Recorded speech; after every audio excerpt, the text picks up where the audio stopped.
After this introduction to scripts, let's write a script. I mean a collection of commands that asks the user to enter a number so that your program computes the square root of that.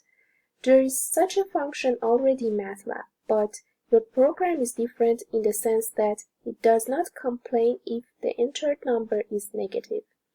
It just uses the absolute value of the entered number and then computes the square root. I have provided the script here. Let me explain that line by line. For now, forget about the green statements. The script starts by using input function. This function shows a message to user and then waits for the input number from the user. Once the user provides the number, the function stores the number in a variable. Here it is saved in num variable. Next, MATLAB checks whether this variable is negative by using if statement. If num is less than 0, then the program computes the absolute value of num and stores that in the same variable. This may seem tricky because mathematically it is not always true to say a number is equal to the absolute value. But the point is that this expression is not about equality, it is about an assignment command. MATLAB first computes the absolute value of num and then swap the value of num variable with its absolute value.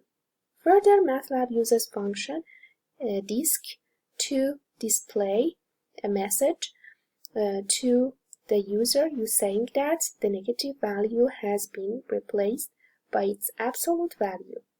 Note that all these operations will be performed only if the entered number by the user is negative. Otherwise, all these commands will be skipped by MATLAB. Finally, MATLAB computes the square root of the num variable and prints both the value of num and its square root.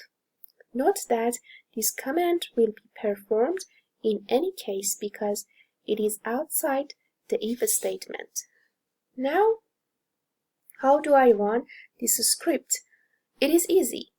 If I put this script file in the current folder for the MATLAB, then all I need is to write the name of a script in the command window. MATLAB then runs the steps of the script one by one, as you can see. For example, if you enter -16, MATLAB will print 16 and at the end of this script. One last point before we proceed to the next slide. The green statements are completely neglected by MATLAB. MATLAB does not see them, but we do. It is common to add these comments to a program to make the program more understandable for somebody who can access the code. If you want to add comments to your program, it is enough to start with a percentage sign. MATLAB will not look at such statements that begin with percentage sign.